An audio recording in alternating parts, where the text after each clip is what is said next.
اعوذ باللہ من الشیطان الرجیم بسم اللہ الرحمن الرحیم قالوا تاللہ انک لفی ضلالک القدیم انہوں نے کہا اللہ تعالیٰ کی قسم بے شک آپ تو یقیناً اپنے پرانے خبط میں ہیں۔ سورۃ یوسف آیہ 95۔ قالوا تاللہ، یعقوب علیہ السلام کے بیٹوں نے اللہ تعالیٰ کی قسم کھا کر کہا تاللہ انک لفی ضلالک القدیم، اللہ تعالیٰ کی قسم بے شک آپ تو یقیناً اپنے پرانے خبط میں ہیں، آپ تو اپنی پرانی غلطی پر ہیں، آپ تو یوسف کی محبت میں اس قدر ڈوبے ہوئے ہیں کہ آپ کو معلوم ہی نہیں ہوتا کہ آپ کیا کہہ رہے ہیں۔ بیٹوں نے باپ سے سخت بات کی، یہ بات کسی بیٹے کے لائق نہیں کہ اپنے باپ سے اتنی توہین آمیز بات کرے۔ فَلَمَّا أَنْ جَاءَ الْبَشِيرُ أَلْقَاهُ عَلَى وَجْهِهِ فَارْتَدَّ بَصِيرًا قَالَ أَلَمْ أَقُلْ لَكُمْ إِنِّي أَعْلَمُ مِنَ اللَّهِ مَا لَا تَعْلَمُونَ۔ سو جب خوشخبری لانے والا آیا، اس نے یوسف کی قمیص اس کے چہرے پر ڈال دیا، چنانچہ وہ بینا ہو گئے، تو انہوں نے کہا کیا میں نے تم سے نہیں کہا تھا؟ بے شک اللہ تعالیٰ کی طرف سے وہ باتیں میں جانتا ہوں جو تم نہیں جانتے۔ سورۃ یوسف آیہ 96۔ فَلَمَّا أَنْ جَاءَ الْبَشِيرُ، سو جب خوشخبری لانے والا آیا، بشیر سے مراد قاصد یہودا تھا۔ آپ یعقوب علیہ السلام کے سب سے بڑے بیٹے تھے۔ آپ ہی اللہ تعالیٰ کے نبی کے پاس یوسف علیہ السلام کی خون سے لت پت قمیض لائے تھے۔ آپ ہی گناہ کی تلافی کے لیے بشیر بن کر یوسف علیہ السلام کی قمیض لائے اور باپ کے منہ پر لا کر ڈال دی۔ قمیض کے پڑتے ہی آپ کی بینائی بحال ہو گئی۔ جب خوشخبری دینے والا ان کے بھائیوں اور والد کی ملاقات کی خوشخبری لے کر آیا، القاہ علی وجہہ فارتد بصیرا، اس نے یوسف علیہ السلام کا قمیض اس کے چہرے پر ڈال دیا، چنانچہ وہ بینا ہو گیا۔ جب قمیص یوسف علیہ السلام کے چہرے پر ڈالی گئی تو پہلے جیسی بصارت کے حالت میں آ گئے۔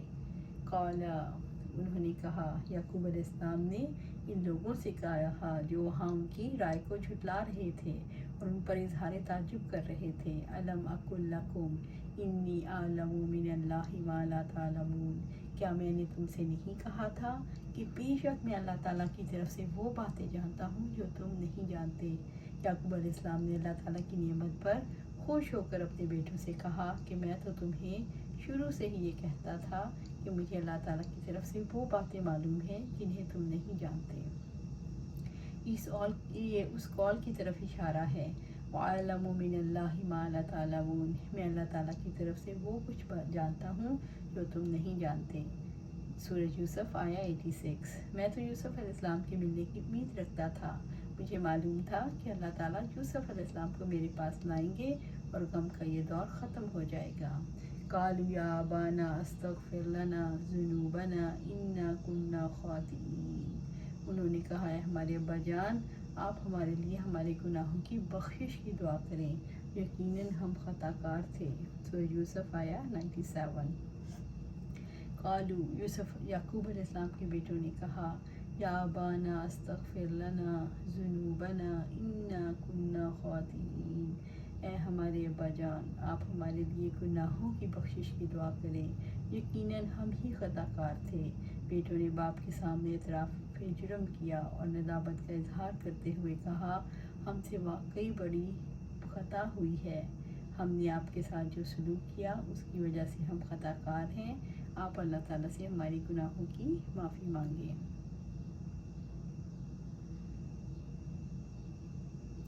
قال سوف استغفر لکم ربی انہ هو الغفور الرحیم، یعقوب علیہ السلام نے کہا، میں تمہارے لیے جلد ہی اپنے رب سے بخشش کی دعا کروں گا، یقیناً وہی بے حد بخشنے والا نہایت رحم والا ہے۔